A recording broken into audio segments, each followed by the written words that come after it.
Praise the name of the Lord.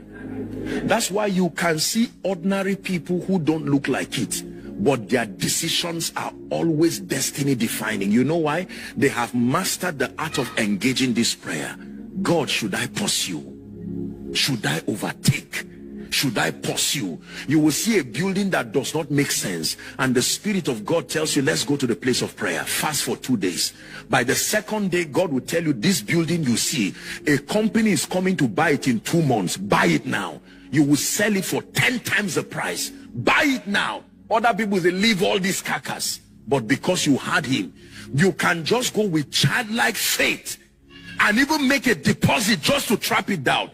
2 weeks later, people are calling you and saying XYZ. You say, I can't believe it. Is it a scam? They say, no, they need this building. Whatever price, name your price, add profit, add add everything. We still want it. And someone will look at you and say, how is your life working like this? The power of hearing from God.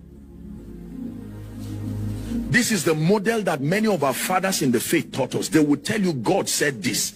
Look at where RCCG is, for instance. You know, every time I have the opportunity to pass that place, I imagine if God told me to go to that place, I will most likely disobey. Honestly, I'm being sincere with you under God. I will ask him for forgiveness later on, but most likely I would have disobeyed. When you see the end point of prophecy, it looks glorious, but you rewind in your mind and see that bush. That's when you see the power of hearing God. But I know whom I have believed, and I am persuaded that he is able to keep that which is committed unto him against that day. Behind the giant strides that trail believers is obedience to something they are sure God said. Can I tell you this?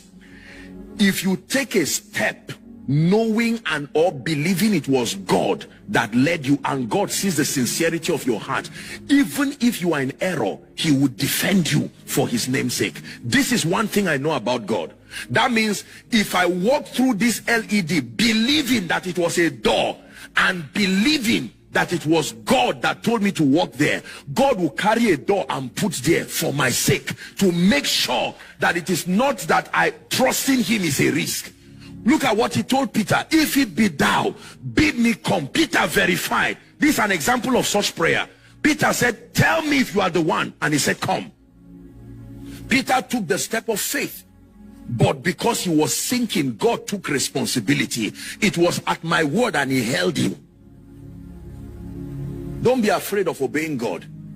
There is a system to defend his name in your life. Sometimes when you become too calculative and scientific, okay, God, you've told me this, but let's consider, we'll review this again in 2027. It won't work that way. There are times you have to trust God and walk on water. This is a word for someone. You have to trust God and walk on water. Being unnecessarily scientific will not get you forward. He said, register the company. Don't ask questions. Go and register the company. Where will I get the contract? Leave that to God. You take a step of faith. He says, go for a 3-day retreat. Don't say, God, what for? It's disobedience. You just go there first. After the first day, you are prayed, you are hungry, you don't even know what you are doing in that room. You just stay there. The answer is coming.